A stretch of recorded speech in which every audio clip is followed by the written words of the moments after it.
Welcome back to the Word Podcast, Sports News and Stuff, episode 16. I'm joined by my esteemed colleague, Richard Bruce Abernathy. I am James Israel Mundia. We are here, of course, to resume life as normal. Nothing has changed at all. Everything is good. We are back to normal. Even though it's July 1st, 2020, everything is normal. Everything is back. Sports are back. Coronavirus is gone, right? I mean, we're good to go, right? I mean, you can agree with me on that or no? Well, there was one big change last week in that we put out 2 podcasts. But other than that, things are exactly the same as they've always been. That was the breaking news story on CNN last week. Anderson Cooper was like, these guys put out 2 podcasts. We have to talk about this. Everything is normal. Except nothing is normal. I will say, we didn't talk about this in the green room because we wanted to focus today's episode mainly on sports. However, I do think it's very interesting that we were in the middle of some really groundbreaking protests and interesting perspectives on the situation going on in the country a couple weeks ago. That seems to have dissipated, which is sad, and as we talked about last week, seems to be something that, maybe was inevitable. Well, I don't think it's dissipated. I just think maybe the way that it's been portrayed or covered or, as we've discussed on this in the past couple of weeks, just that collective ADD that we have about topics where we can only go hard on something for a couple of weeks for, we binge the show and then we got to watch something else. And I think we're still seeing a lot of good protests and demonstrations in a bunch of different cities, and those are still ongoing, which is great to see. Mm-hmm. But it's not the all-encompassing media narrative that it was when it first happened. So I'm feeling a little bit differently about that than you are, but it certainly has not been the main focus and the main story of the last couple of weeks. But I think part of that is due to the rise in COVID-19 cases in a bunch of states. So that's sort of gotten the top billing on the headline. Yeah. Okay. That's a good point. Yeah. I living in Texas, we are essentially back under lockdown. And I've made this joke on a couple of Zoom calls that I've been on, but the governor of Texas, Greg Abbott, has basically said, hey, if you don't need to go outside, then don't go outside. And if you go outside, please wear a mask. And I was like, that sounds a lot like quarantine. But you were one of the first governors to say, we need to lift this quarantine and stay at home. And so it's kind of a weird time in Texas to see that, are we supposed to go out or are we allowed to go out or no? It's some interesting branding for sure. It's like your parents telling you, you're not grounded, but you can't go hang out with your friends and you have to stay in your room after 9:00. It's so frustrating here. I mean, it's really funny because we actually at my workplace have restarted discussions about, what does going back into the office look like? We know it's not going to be for a while, but what does that mean? And it's a little bit frustrating to say the least. But that's where we are right now as a society. I'm sure people are dealing with this in their own ways based on where you live and where you're listening to the show. We would really like to hear from you based on that. So if you don't mind, give us a subscribe on all of your podcatcher apps. We are available on Apple Podcasts. We are available on Spreaker and, of course, on Spotify. Give us a rating. Show us a comment. What do you think about what's going on right now? Of course, we are available on Twitter at The Word Podcast. How is lockdown affecting you? Are you still locked down? That would be kind of interesting to hear about from those of you that listen to the show, because honestly, I mean, again, as someone who lives in Texas, I'm in my own bubble. I don't know. Again, I just made I did my Flex monitor order a couple episodes ago. That was a flex, if I've ever seen one. I had to flex on them, but now. This before the show started, I was doing a little personal dance party before you and I got on the air, and I didn't get to mention this in the green room. I had to do another flex order And this is something that I'm gonna keep under wraps, but I will reveal it on the show at some point. But I had to do another flex order because I'm like, no, we're staying home because Texas cases are going through the roof. So, Did you get a Brookstone massage chair? it's funny you mentioned that. No, I did not get it, but I should get one. Can we expense that on the show budget? Oh, Marcus, can we? He's not even. Yeah. We don't want to run afoul of our strict corporate policies here. But you do bring up a good point about asking for feedback from people that are listening to the show, which would be great to hear from you guys, because we are kind of all in our own bubble. And I think that's one of the problems with how people feel about this, because a lot of people are stuck in their house, or they're with people, or nobody that they know has it. And so they think, okay, it's not that big a thing, or some people who are more extreme think that it's a hoax or what have you. But it's hard. It's a hard thing to see and to know it unless it hits you directly. So I'd be curious just to hear from other people what their perspectives are on how lockdown has been and what they're going through these days, because it's hard to get a gauge on how other people are dealing with everything, just because you can't really be out there talking to people or hanging out with people. It's a little difficult to tell. It was fascinating to me to get I sent a text message out to a good friend of mine here in the Dallas area. And we live very close to each other, but obviously we can't hang out because of the quarantine. And his perspective on what is going on was different than mine. And I was very surprised by it. I'm not going to give any more details about that because I didn't ask him if I could talk about it on the show, because I didn't think I was going to. But it was just fascinating to see that there are so many varying ways to look at what's happening. Because by my estimation, from reading news articles, not only local but national, Texas is having a problem. And the impression I got from him was that that's not the case. So I thought it was interesting to kind of get that from him. That disparity kind of, mirrors what's going on nationwide, where a lot of people don't feel like we have a problem. Yeah, it's important to get different perspectives. Not that everybody's perspective is always right, but at least gives you an appreciation for how it's affecting different people or what it's like where they live. And it can be difficult to do that when you can't really get out and associate with people or meet new people. But there is one person who's going to be making some new friends here soon. Mm. And his name is Cameron Newton. I am so excited about your take on this because it takes a lot to get me be like, oh, really? That happened? But where you at? Where you at? First and foremost, I nailed this from the jump. When did you call this? I don't remember you calling this. I didn't call it to you. Ah! Contrary to popular belief, I do have more friends than just you. I mean, I know we're tight and we talk a lot, but I do associate with other people outside of this show. But I'm in a big group text with one of my college roommates and a bunch of his buddies from the Boston area. Ah, yes. The day Cam got released, I sent a text, and I had the receipts. I went and found it the other day and screenshotted it. And I said, I'm going to be so pissed off when Cam is kicking ass for the Pats later this year. I called it the day he was released. It was, I mean, in hindsight, it was obvious. And even at the time, it felt a little obvious because this is just a classic Belichick move. Yeah. He, as Bomani Jones loves to say, he loves the open box deals. And that's exactly what this is. I mean, you look at Darrelle Revis or Randy Moss, Corey Dillon, even to a certain extent. Now, they've had some that haven't worked out, like Albert Hainsworth didn't work out, and Chad Ochocinco didn't really work out.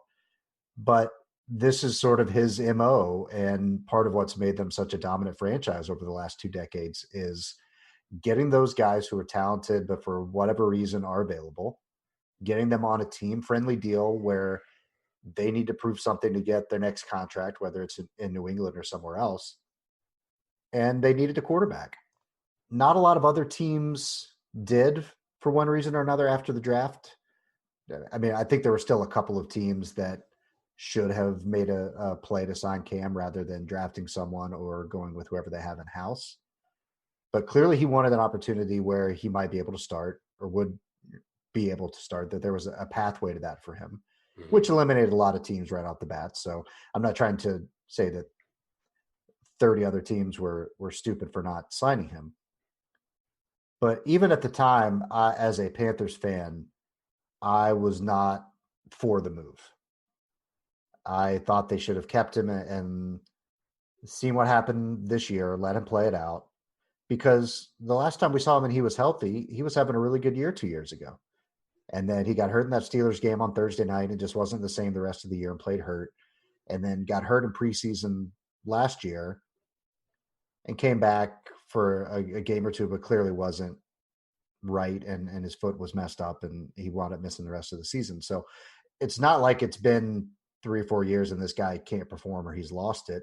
He's just been a little banged up recently. And because of the recency bias with that and him getting to that 30, 31, age mark, I still wish they would have kept him and rolled with it. I'm not totally against the Bridgewater signing on its own, in a vacuum. But considering that the options were, okay, we've got our franchise quarterback, a guy who's led us to a Super Bowl and won an MVP. We've got him in house. He's got one more year on his contract. He needs to prove it. I wish they would have just rolled with him and see if he was healthy and see if he could still do it. And if he could, then they could lock him up for a few more years and have their quarterback situation taken care of. Or if he can't stay healthy or he's not the same guy anymore because of the injuries, then you have a down year and you have a chance to draft a quarterback next year with a really good quarterback class. Who knows if we'll get any more tape on those guys during the college football season, which we'll talk about here in a little bit. Yes. But there are at least some very interesting prospects in that class that if they would have had another down year, they would have been in a position to maybe get one of those guys. So even before the Bridgewater signing, I was against getting rid of Cam. We'll see what happens with Teddy. I'm trying to be optimistic as a Panthers fan that could work out okay. But even if it does, it doesn't mean that getting rid of Cam was the right move. And I think he's going to be a good fit in New England. And as a Patriots fan, I'm curious to get your take on having him in Foxborough. Bro, this was one of the weirdest things to see on my news feed. With everything in the entire world falling apart. So I'm staying inside, working from home still. When I saw that come through on like ESPN.com, I remember thinking first it was rumored. So I was like, well, let me chill, let me chill. But I couldn't help but get a little excited. And the main reason for that being, as you mentioned, it is sort of a classic New England move. They will take players that are talented that for whatever reason have fallen out of fortune with the team that they were on before, or even with the NFL fandom at large, and they will find a way to make it work. Now, at the quarterback position, I think that's really fascinating to see what will happen.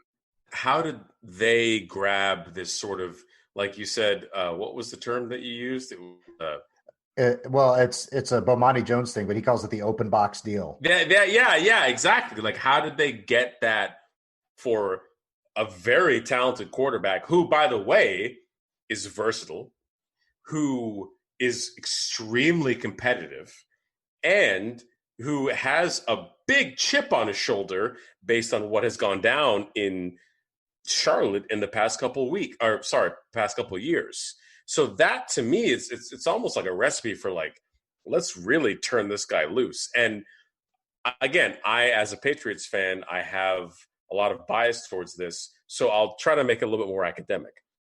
So the book that I read when I was still in the coaching world called The Education of a Coach, he kind of talks about like how Bill Belichick became Bill Belichick and goes through I think at least the first three Super Bowl titles and but other stuff too, his family and how his dad was a coach and all that and they have a military background, etc. And what was fascinating to me is I read that book and the first thing I remember you know, after reading it was this is a guy that knows how to not only motivate people, but also he's a chief strategist. And so if you have someone like Cam Newton, who's extremely, again, competitive, motivated, and talented, right? I I can't help but get a little bit excited. They never take a day off in New England, do they? It's like, all right, we lost Tom Brady. We got to figure out what we're gonna do. And I figured out it'll be like a couple of years. We'll see if the Stidham thing works out. You're like, no, we're going for the gold. Let's just go for it for a season with Cam Newton. And if it works out, hey, maybe we'll keep him on. I'm very fascinated to see how it turns out. Yeah, I'm excited to see how Belichick and Josh McDaniels use Cam because, as you mentioned, Belichick being a strategist, some coaches have a philosophy of, okay, this is how we play. This is the type of offense that I run, and I'm going to force the personnel that we have into that structure, Mm-hmm. or they don't really adapt a whole lot. Mm-hmm. Not only do the Pats and Belichick adapt year to year, but week to week, even they look like completely different football teams depending on the matchup. Yeah. They'd have Brady, and sometimes they come out and just run the ball the whole time and just take advantage of that matchup. And they really do a good job of identifying and exploiting those matchups, both offensively and defensively. And when you have a guy like Cam that gives them an element that they have not had for as long as I can remember, because Brady, for as great as he is, was never the most mobile guy. And before that, they had Drew Bledsoe, who was basically a statue in the pocket. And this is going to really give them an opportunity to show some new wrinkles or do some things that, you know, who knows what all is in McDaniel's playbook. Right. And I mean, we saw he got creative with Tebow when he was in Denver. Mm-hmm. And I'm just excited to see what they're going to do with him and how they're going to use him. And I know the weapons there from a skill position standpoint aren't the greatest, but unfortunately Cam is used to that because most of the time he was in Carolina, he didn't have a ton to work with. So, I mean, just having Edelman and, some of those running backs, and they've got a couple of young receivers that could maybe develop into something. I think they're really going to be able to scheme up some different things with that offense with him if he's healthy. And it's going to be fascinating to watch just as a fan of football. And as much as I miss Cam and wish he was still in Carolina, I'm going to be rooting like hell for him in New England to have success and to prove to everybody that the Panthers made a stupid decision. Ooh, you about to get canceled, bro. You rooting for the Patriots? You a Panthers fan, They're not mutually exclusive. I can root for the Panthers and hope that they do well, and also hope that Cam shows that they made a wrong decision. And I understand some of the reasons that they made the decision they made. I didn't agree with it, but I also saw where they were coming from with the injuries and the age and him needing a contract and having a new coach and rebuilding. I got it. I just didn't think that it was the right way to go about it. So I would love to see Cam prove the Panthers wrong and a bunch of other teams that should have gone after him that didn't, that he still got it and he can still play at a really high level in this league, which I think he can. He just has to be on the field. man? Oof, I'm excited. And hey, it's funny. I mean, shout out to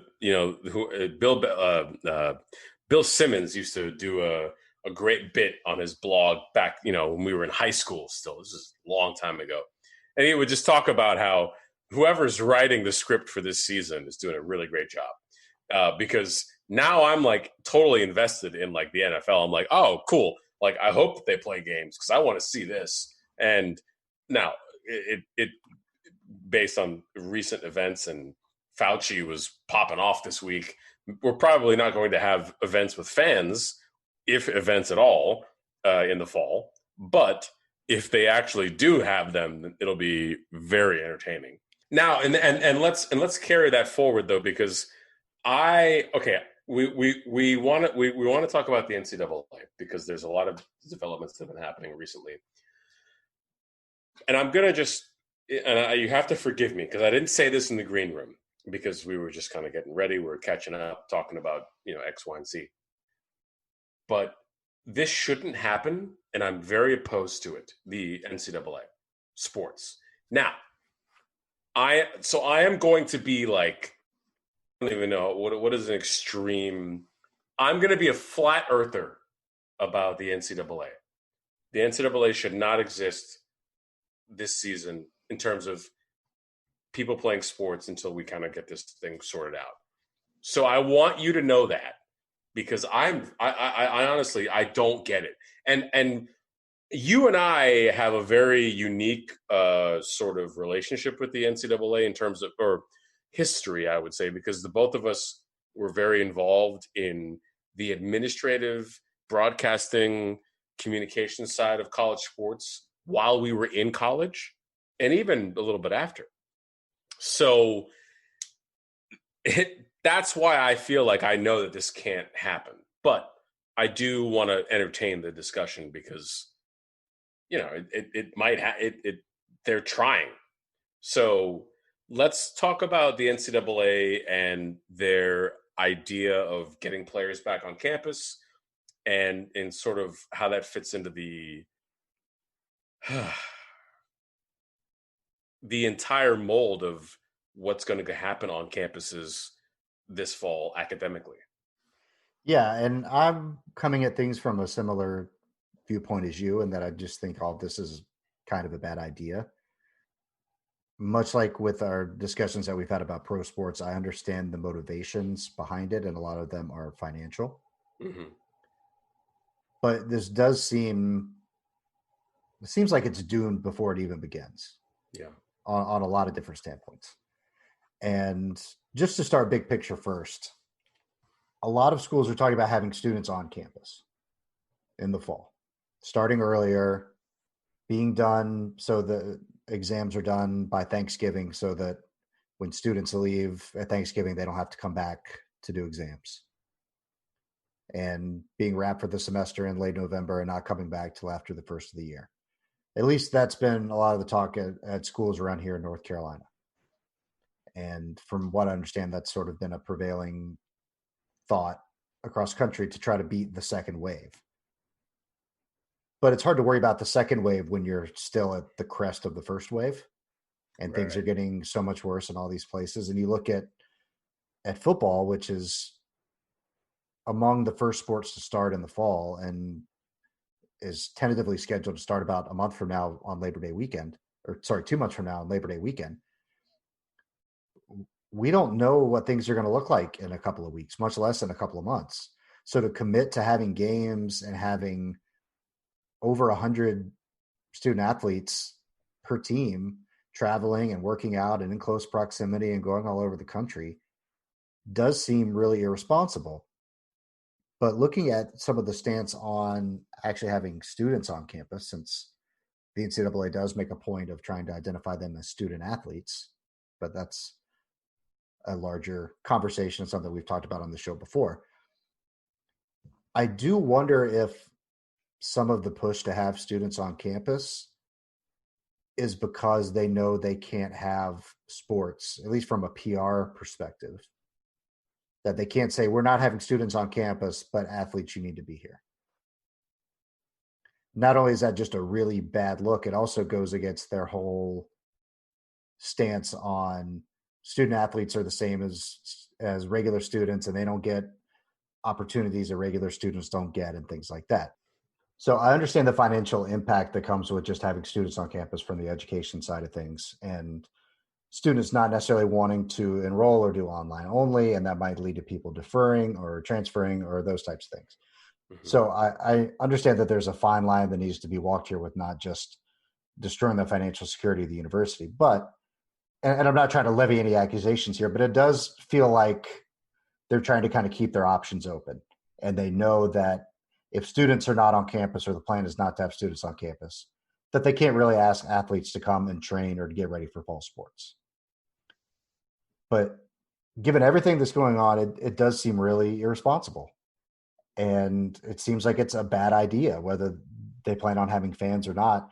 Just having that many people in close quarters, and we'll get to some of the other issues here in a second, but just from the concept of having them there and asking them to report and to be there for workouts does seem like a really bad idea. I think one of the kind of interesting parts of this, and we sort of have been texting about it a little bit and chatting offline, is this idea that And I experienced this when I coached junior college sports, but also in covering sports, when we were in school, is the voluntary workout idea.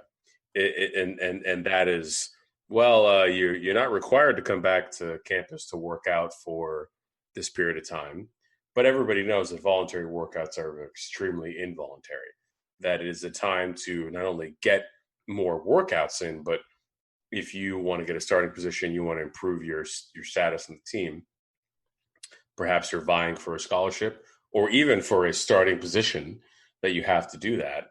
And now that is being even more complicated by the fact that you may be putting yourself at risk as we're seeing, increasing numbers of people across the country testing positive for COVID-19, and we're seeing that in the athlete population as well.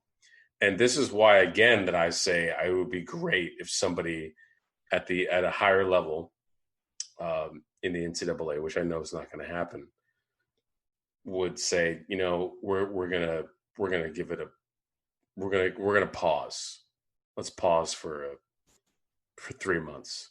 Now, again, that brings in a lot of financial implications, which we'll get to. But it's just unfortunate that we're going to have to wait this out, as we've seen with other sports organizations in the country. Well, and another aspect of the air quotes voluntary workouts is teams are requiring players to sign these pledges that, are in the eyes of some legally binding, that basically says if you get COVID-19, we're not responsible. And schools are pushing back on that. But the way some of these are worded, and they're worded differently depending on the school, but it certainly does appear to be akin to a waiver where you're sort of absolving them of responsibility, which isn't a good thing. It wouldn't be good if your employer did that and they were paying you, much less if you're a student athlete who's not being compensated. A couple commissioners and NCAA people were actually in Washington today, Wednesday, July 1st, speaking to Congress. And the point of the hearings initially were to talk about the new NIL rules that they're working on, which is name, image, and likeness, to try to compensate the athletes a little bit. But it quickly turned more towards coronavirus and the steps that they're taking or not taking in a lot of respects. And in addition to some of these schools requiring players to sign these waivers before they can come and work out, which at best feels a little like the waiver they have to sign in Dazed and Confused, and at worst feels like a legally binding document that protects these schools. In addition to that, one of the things that was a point of emphasis and conversation was that a lot of schools are not actually sharing the number of positive tests that they've had amongst their athletes. And according to what I read, based on the hearings, that about half of schools are not disclosing that information. I know Clemson's had several players test positive. Mm-hmm. University of Houston had a couple of guys, and they actually canceled workouts because of it. But we can't just stick our head in the sand and act like this isn't happening and guys aren't getting sick from coming on campus and doing these workouts and being around a bunch of different people. And in addition to just worrying about the health of the athletes, again, we don't know the long-term effects of this. And it's easy to say, yeah, well, they're in shape and they're, 19, 20, 21 years old, they'll be fine. A, we don't really know that for sure. And B, there are so many more people that are around these programs and involved with these people than just the athletes. You've got, administration staff, you've got coaching staffs and all of their families. You've got other university employees. You'll have, people working games in a professional capacity that are going to be around these guys. And it's just such a big business. And there's so many people involved in this. That it's not just the 19 and 20-year-olds that are going to be affected by this. It's a lot of other people and a lot of different demographics. So it's very short-sighted and selfish to just look at it from the standpoint of, well, even if they get it, they'll be fine, so we can go ahead. It's really not that simple. And the other big thing that came out of the hearings was much like we're seeing across our country these days, there is not a universal health policy across the NCAA. And it's mandated by individual schools, and they each have their own different procedures. And there's not a universal standard to which people are held accountable or to ensure that everybody is meeting, the same level of health procedures, which is very concerning. And if we've learned anything over the last couple of months, I think seeing that different states have handled this different ways and have had varying results as a consequence of that, I think that setting some sort of universal standard would certainly be the first minimal step that needs to be taken to even approach having sports in the fall. You and I have been approaching this in the completely wrong way, because when you look at what is happening around the country when it comes to sports, and now we're talking about the NCAA, what I've realized is that, you know what? This is going to happen regardless. I had a Zoom call Friday with my old neighbors in Atlanta. We do it every Friday, or we try to. I made the joke. I said, the coronavirus is done. Everybody's done with it. We're all done with it. The president's done with it. The task force is done with it. Everybody's done with it. It is over. And we are now just going forward as if nothing is happening. And we're making these very small sort of, I won't call them token measures. People are trying. I believe that. People are trying to make sure that people aren't getting sick and that it's not spreading. Are they though? Well, I'm giving them the benefit of the doubt. I mean, I'm very Pollyannish, as you know. For you've known me since, well, we know each other for 15 years now.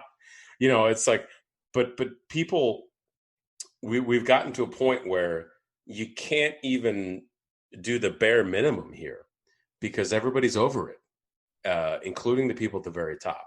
And so, well, especially the people at the very top. I mean, yeah, Trump said today that this is just going to magically go away. it's going to go away on a day we've had the most cases we've ever had.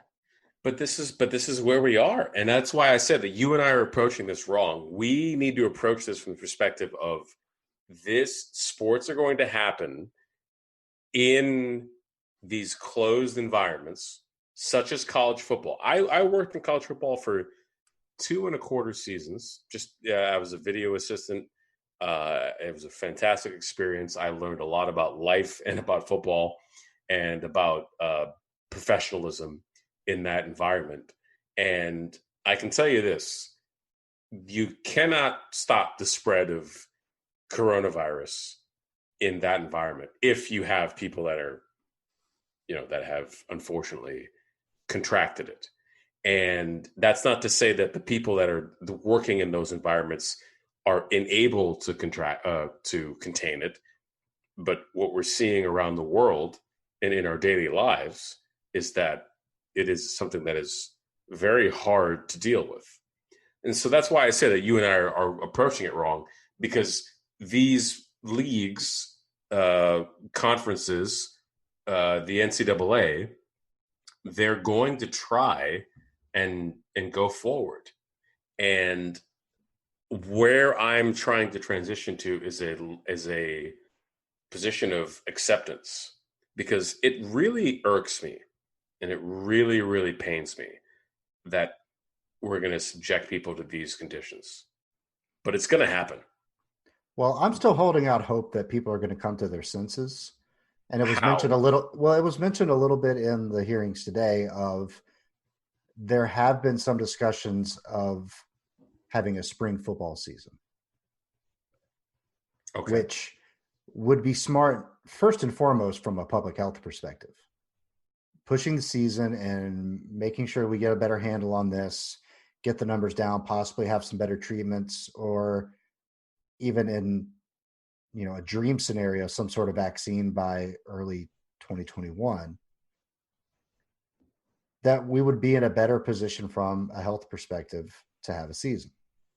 But by postponing it to the spring, you would also open up the possibility, not a guarantee, but you would have a possibility, which I don't see any way that this exists, to do in the fall, of actually having fans in the stands for games.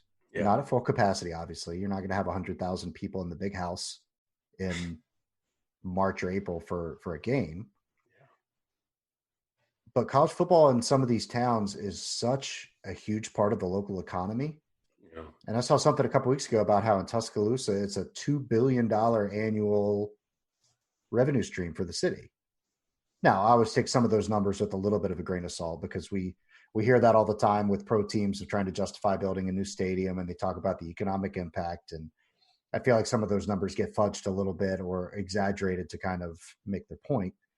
But you can't deny for some of these small college towns, especially in the South, and a lot of these areas that are being really hard hit right now that are not major metropolises and are, their economy centers on people coming in and going to events at the school, alumni coming back, fans coming out to games, all those types of things. It's an important part of the local economy. I'm fully aware of that and want to see a solution that's going to help a bunch of these towns and a bunch of these people get through economically when so many people are struggling with that.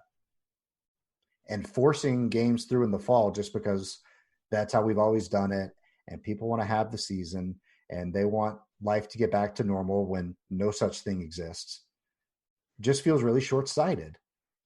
And I think there's a potential roadmap if they would push it to the spring to still have a good season. Let's get things under control and let's be maybe a little closer to what would normally happen. Now, obviously, there's some other issues with that. You've got to deal with the NFL and the NFL draft and what's going to go on with guys who are looking to go pro, and they're not maybe going to want to play a season around the time they're getting drafted because any injury would, set them back in their pro career. So you might see guys sitting out.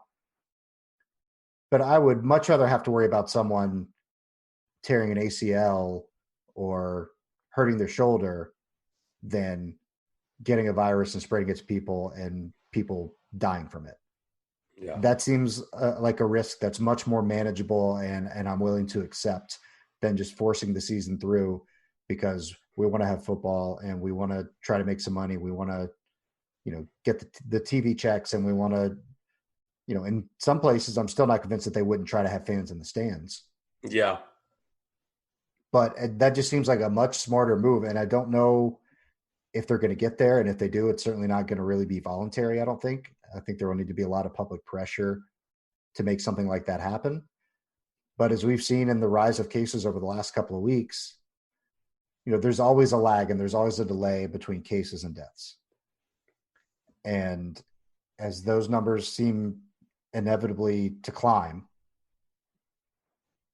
maybe there's going to be a little more pressure on some of these schools and conferences and even the NCAA overall to take a step back and look at this a little more realistically and postpone the season to the spring or cancel it outright or whatever needs to happen. But I just think pushing through with fall sports, football in particular, given the number of people, is just a terrible idea. The lack of an announcement, either way, is why I'm skeptical. Well, the fact that they won't even disclose the number of cases they're having tells you all you need to know. Yeah. And I'm not saying that they need to release individual player names, and No.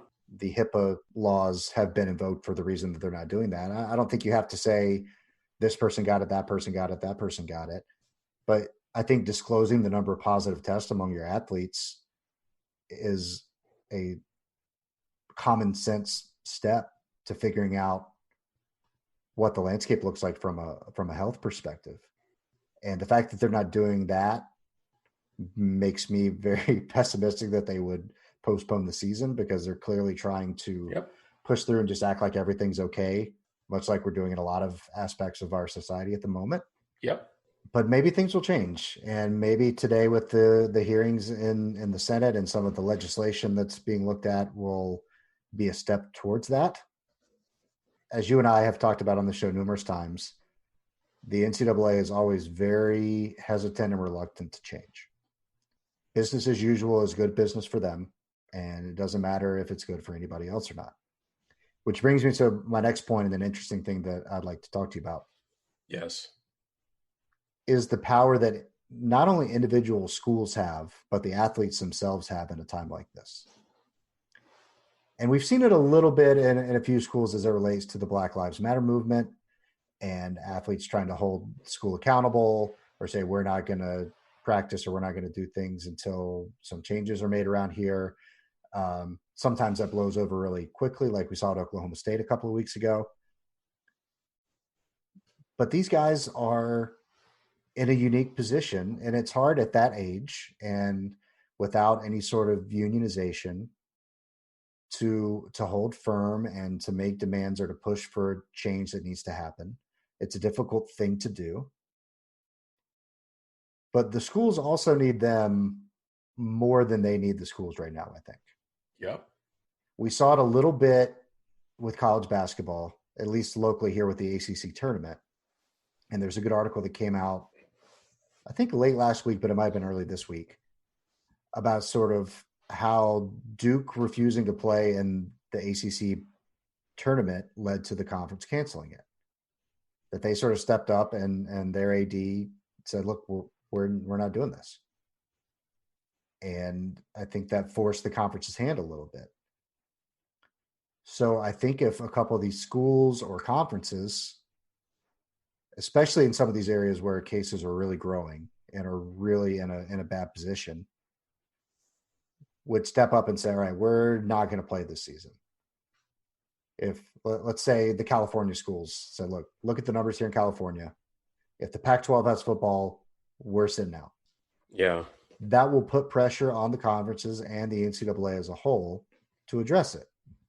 Now, I don't know if that's a realistic thing to expect them to do for a variety of reasons, but it's in the cards that if people were to get on the same page with this and sort of band together and push for it, I think that there's a roadmap to do that and to sort of force the NCAA's hand. But on a smaller level, if the players can band together at some of these schools and push for some of these things, that could also have a domino effect. So having been around these programs and just being a fan of sports in general, what's sort of your take on the power that these guys have? Am I crazy, or do you kind of feel the same way that I do about this? Well, I think it's very interesting that you bring up the Cal State programs, because one of the headlines that I read, and this was upwards of 3 weeks ago, if not a month, they said, we're not having students on campus during the fall. Now, that turns out to be an inevitable thing because of the fact that they're having a rise in cases, which we're seeing in many places around the country. But I do entertain what you're saying regarding the idea that some programs are going to say, no, we're good. We are not putting our athletes through that. And we've seen that in D2 and D3, but not really any D1 that I'm aware of to this point. But again, at the end of the day, this is why I'm so bewildered by this current environment, is that we can't just look at what's really happening and just say, you know what? We might just have to just take it on the chin. And I understand that's not easy. As an organization, if you're the NCAA, or if you're a university that gets a lot of revenue from television, ticket sales, merchandise, from your sports programs. But I think that's the way to go. I think if you start hitting people at the wallet and you start saying, no, you know what? Yeah, Duke's not going to be involved this year. Now, it's radical, but I think it might be what needs to happen. At the end of the day, what we talked about and many times on this program in the past couple of weeks, as we've talked about, if our sport's going to come back, is that people are putting their personal health and safety at risk by being involved. We're already seeing college athletes testing positive for COVID-19 as they return back to campus to get involved in preseason preparation. So we're talking about kids. Yeah, I mean, yeah, I'm 35, so okay, boomer, but these are young people. Well, and we've seen stories like the kids in Tuscaloosa, the college kids that were going to parties knowing they had coronavirus. And I saw something today about how there had been contests between people to see who could get it first. Oh, jeez. So we're introducing these student athletes not just into an athletic environment where they're in close proximity to people, but they're also on campus with a bunch of people that are maybe not as mature or thoughtful about this whole thing as they are, and they're being exposed to these people as well. And it's just a recipe for disaster. I don't know how else to put it. But again, I'll go back to what I talked about earlier on the show. We're done with the virus. Everybody's done. We're over it. I think we've got a second win now.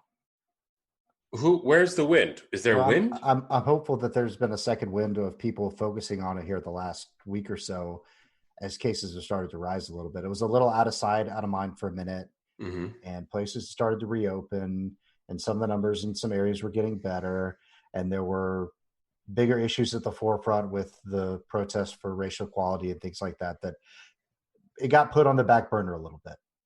Again, we see something shiny and we divert our focus, and that's not to say that racial equality is not an important thing that we need to be focusing on, but it's hard to Mm-hmm. really maintain that laser focus on two things at the same time for us Mm-hmm. as a society. It just is. Mm-hmm. But I think now that we've seen surges in a lot of places, and overall the numbers are as bad or worse in a lot of places than they've been at any point during this whole process, that I think people are starting to refocus a little bit. I'm hopeful that that will continue and that that will extend. And we even saw it with some comments that Adam Silver made about the NBA in the last couple of days about, yeah, we're still on track, but if things get really bad, then we might have to pull the plug. Mm-hmm. So we'll see what transpires over the next couple of weeks. But even looking at college football specifically, in addition to the health concerns and the financial concerns, I also think that there's some competitive balance concerns because some schools have been back having workouts on campus. You're right. Other schools are not. We're closing in on 2 months till the season is supposed to start, and some teams that missed a lot of spring practice and haven't had athletes back for workouts are still not allowed on campus. So if you're playing with all these different rules, and this kind of goes back to the broad NCAA regulations on all of this, if you've got some schools that are allowed to train and be together and work and others that aren't, how can you justify having a season when teams aren't allowed to prepare in anything remotely like the same way? And I know that they're with some schools are on, semesters or quarters or whatever, and there's some different deadlines and there's some different timings. But generally, there are NCAA rules governing the amount of time you're allowed to practice in the spring or the number of Mm-hmm. days or the number of hours a week and things like that. And it's pretty consistent across the board from school to school, conference to conference. But that's really not the situation here because I think with the ACC teams, Duke is still not back. Pretty much everybody else is back, but they weren't scheduled to be back for another week or two. And especially with the way things are going here in North Carolina, I don't know if that's going to happen as scheduled or not. So even if the public health concerns don't bother you, just looking at it from a competitive standpoint and what it's going to mean for the season, if teams are not allowed to prepare and practice, not only does it affect the product Mm-hmm. and the fairness and the quality of the competition, but in addition to health concerns over coronavirus, if athletes aren't allowed to train in the ways that they need to, guys could suffer injuries that are, career ending or career threatening, mar the season, put them in a difficult standpoint as far as their professional lives go. If now all of a sudden they're left with having to have surgeries or different things and to try to figure out their physical well-being after the fact because we rush to have a season. In addition to all these other aspects, that's something that you have to think about and consider as well, I think. Just don't have a season. I don't know how. I told you. I told you at the beginning of the segment. I'm going to be a flat earther about this. You just this cannot continue to happen. See, I think that's being a round earther, though. Like I think that's the progressive, thoughtful, scientific approach. The flat Earth approach is the we'll just have the season. It's fine. They're kids. They're going to be healthy. It's okay. You cannot go through with this. Listen, it's as plain as day. And what is so frustrating, and we talked about this last week, and you had a very good a good myriad. You had a myriad of points about wearing a mask and how it's become this sort of like, well, I don't need to do this or that. And you broke it down very clearly and said, well, it's really not about you. It's about the entire world or the population that you live within. And people cannot see that.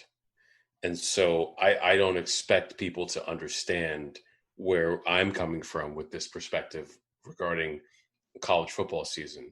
But you cannot have a college sports season in the fall and the winter while we're still figuring out how we're going to deal with this. It's really, really insulting with everything going on in the world right now. We're talking about racial equality.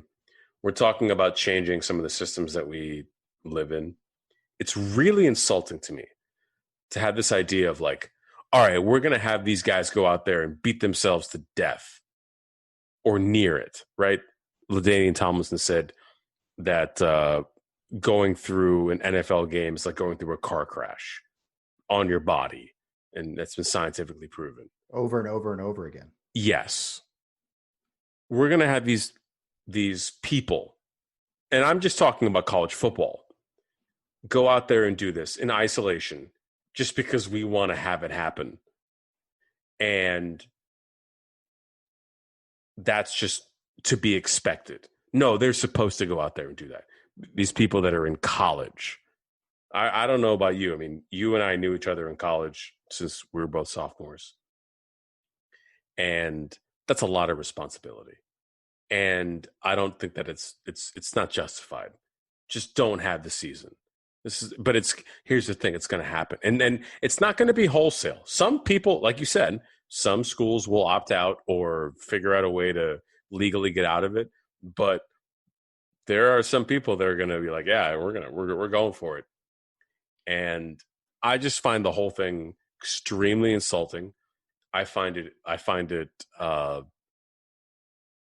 it's just asinine to me.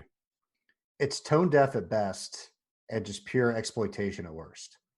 And we've talked about the NFL a little bit on the show. We haven't done a super deep dive, but we've talked about how kind of crazy it is to think about playing NFL games in the fall anyway. And that's guys who are making millions of dollars to do that. Right.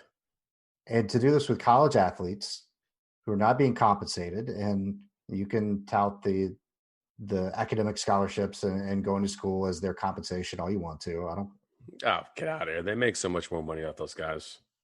Exactly. And not that some of them don't benefit, but it's a very small percentage that benefit long term from this. But you also can't benefit from this long term by playing well and going to the NFL if you get sick and die from having to go do workouts on campus or playing games. I want to see college football happen as much as just about anybody. It's great and I love it, but given everything else that's going on, it just seems kind of ridiculous that we're pushing so hard for something like this to happen.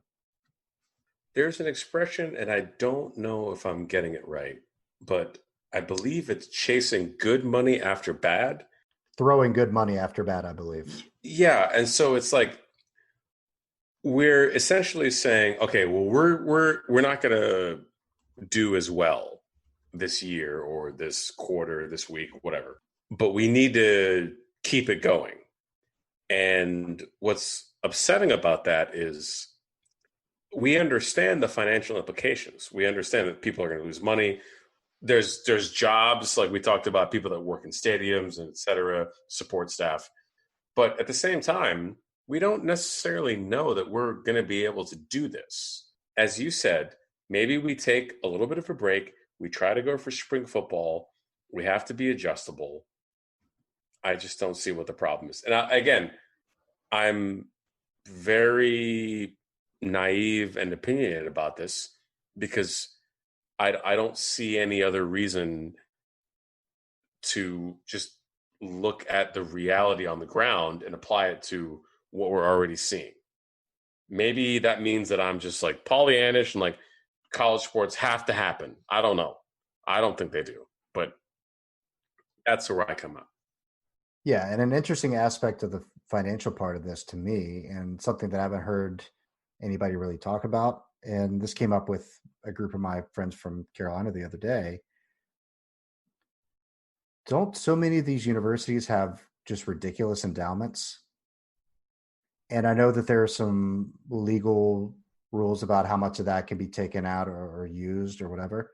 But rather than letting some of these economic decisions dictate policy and how we're handling this and what we're doing as far as students and sports and all that, if the primary concern really is financial, can you think of a better time to dip into an endowment than for a global pandemic?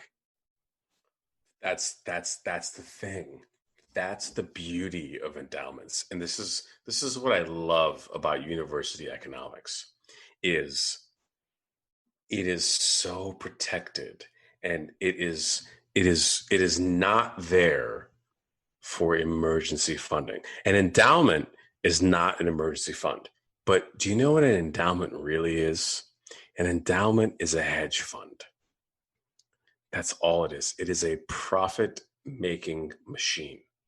That's all endowments are. It is not there to fund the university. It is there to fund whatever it is that they're investing in and the people that are tied to those investments. And I'm not even trying to go Joe Rogan over here. Like, let me spit off some Joe Rogan stuff because I love Joe Rogan. Okay, everybody chill. Everybody chill. Okay, now you might be a flat earther. I'm gonna spit off some Joe Rogan stuff here, like bulletproof coffee, keto, salmon. You got to hunt. You got to learn how to skin your own bison. All right, those are my Joe Rogan points. Okay, but seriously, like that's not what an endowment is for, and this is why this is everybody. And look, this is again. I'm going to go back to what I said a couple hours ago, 30 minutes ago. You and I are approaching this all wrong. We're approaching this from the perspective of reality. That this is something that we can look at and say, well, we need to figure out how we can best get through X, Y, or Z. That's not what's happening here. We have this free for all, as you said, going on. And that's how it's going to be if you open up the NCAA, you open up could you imagine the NFL? Honestly, just imagine it. The NFL. It's frightening. And I know you're saying that we're going about this the wrong way and that if it reopens, it reopens. But that's all the more reason for there to be some strict rules universally across all these NCAA schools that they need to follow so that we can start some of this back at some point. As we've seen, again, on the national level, if you don't have federal guidelines that everybody has to adhere to and metrics that you have to stick to or meet or procedures that you have to take regardless of where you are, when you get all these varying and different responses, then the outcomes after that are going to vary as well. And if you don't have everybody at least meeting a bare minimum, if there's no standard, then it's an absolute free for all and it just doesn't work. Mm-hmm. And that is the same with the NCAA. And we're having schools come back and a bunch of guys testing positive and them having to stop workouts. We've got other schools not even having anybody back. And it's just sort of the Wild West out there. And until there's some sort of concrete procedures and steps that everybody needs to follow and things that they need to do, I just don't think we have any chance of this working. And it doesn't mean it's not going to happen, but I think it certainly means that it shouldn't happen. But we're just going to have to see how things go over the next couple of months. And I think here, maybe even as soon as 2 or 3 weeks, we'll have a better idea of exactly what that's going to look like. But it's given the money that's involved and the number of people that are so passionate about this and just the pure financial reasons for all of it, it's going to take a lot to stop that train from chugging down the tracks. So you mentioned something very fascinating there about the federal regulations. How quickly we would be able to get sports back if we had federal guidance on this. Exactly. We wasted our chance. But we will never get that because, like I said, to the federal government, coronavirus is done. Not financially. There'll probably be other small business loans or corporate loans. I'm sorry, large Fortune 500 loans. But they've stopped supporting testing in a lot of places at the federal level. I thought that was a very fascinating move because I mean, fascinating is one word for it. I get it from a political perspective, but I was like, wait, so we're not going to know? And it's like, yeah, we're not going to know. And like, this is just how it's going to be. That's why I said you and I are approaching it from the wrong perspective. And I don't mean that to be, I mean, obviously I'm being sarcastic, but I don't mean that to denigrate the way that you and I approach issues. I just think it's just, we're clearly not looking at it from the way that the rest of the governing body or governing class looks at it.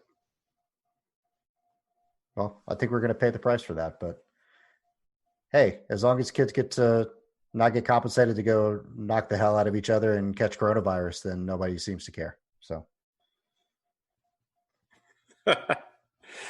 well, on that uplifting note, That pretty much wraps up our show for today, but we're going to be back soon. We're going to really dive deep into the NBA. We've talked about the restart from a coronavirus perspective, but I really want to kind of get into the nuts and bolts of the season and what to look for as the playoffs begin and some players and teams to watch as the NBA presumably tips off in Orlando here in a couple of weeks. And we'll also get back to our new segment, 15 Minutes of Shame, and talk about some of the things that are going on in the world. Since we haven't talked about coronavirus enough here recently, we need to dive back into that a little more. So we will be back soon with another episode on this very happy and hopefully healthy and safe 4th of July weekend. So hope everyone enjoyed our dive into the NCAA as we continue our trend of being critical of Mark Emmert and all his cartel cronies. So, James, anything else to add to our loyal listeners before we call it a day? No, I would just like to say keep washing your hands. Don't touch your face and stay away from stupid people. Well, then they can't listen to our show. Hey! For Richard Bruce Sabin Abernathy. He is James Israel Swinney Mundia. Thanks for listening to The Word. We'll catch y'all again soon.